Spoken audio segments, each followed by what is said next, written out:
విష్ణువర్ధన్ గారు, సో వారు అన్నట్లుగా ఇది ఒక కంటిన్యూస్ ప్రాసెస్ కిందకే మారుతుంది. అంటే నిజానికి మొన్నటికి మొన్న హమాస్ యుద్ధం ఆపేద్దాం అనుకుంటోంది, బందీల్ని కూడా విడిపిద్దాం అనుకుంటుంది అనే ఒక వార్త వినబడింది. అందులో ఎంతవరకు నిజం ఉంది? ఆ తర్వాత ఇటువంటి 2 సంఘటనల వల్ల మరి ఎలా ఉండబోతోంది పరిణామం కూడా?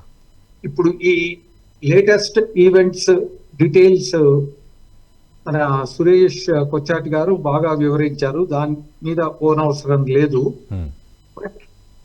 ఏదైతే మనం మీరు మళ్ళీ మీ క్వశ్చన్ ఒకసారి అడగండి. అంటే వాస్తవానికి ఆ 250 మంది బందీల్ని కూడా వదిలేస్తారు హమాసు అనే పరిస్థితి వచ్చింది అని మనం విన్నాం. బట్ ఈరోజు మరి ఈ 2 ఘటనల తర్వాత మళ్ళీ పరిణామాలు ఏ విధంగా మారుతున్నాయి? ఇప్పుడు ఎంతమంది వాళ్ళల్లో నిజంగా బ్రతికి ఉన్నారు అన్న ప్రూఫ్ వాళ్ళు ఇంకా ఇవ్వలేదు. అవును, అసలు ఉన్నారా లేదా? వాళ్ళు లేరు అని కనుక తెలిస్తే ఇంకా ఫైట్ టు ద ఫినిషే అవుతుంది. మోస్ట్లీ అదే జరిగి ఉండాలి అని చాలా మంది అనుకుంటారు. వాళ్ళు బ్రతికి ఉంటే వాళ్ళను దాచిపెట్టడం, వాళ్ళు ఉన్నంత వరకే మేము ఉంటాము అన్న ఒక భయంతో కూడా కావచ్చు. బట్ ఇటువంటి ఈ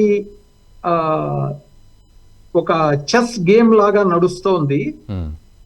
మనము ఇజ్రాయిల్ ను ఒక ఎగ్జాంపుల్ గా తీసుకొని, ఒక మంచి ఎగ్జాంపుల్ గా ఆ విధంగా మన నేషనల్ పాలసీస్ ను కూడా డెవలప్ చేసుకుంటే బాగుంటుంది అన్నది ఒక లార్జర్ ఆబ్జెక్టివ్ తో మనం ముందుకెళ్ళాలి.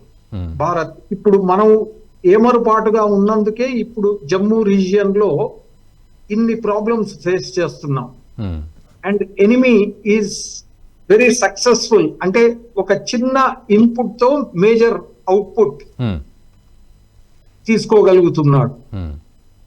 అయితే ఈ ప్రాసెస్ లో మన ఎన్వైరన్మెంట్ ఏదైతే ఉందో దేశంలో ఉన్నది చాలా శత్రువుకు సహాయం చేసే విధంగా ఉంది.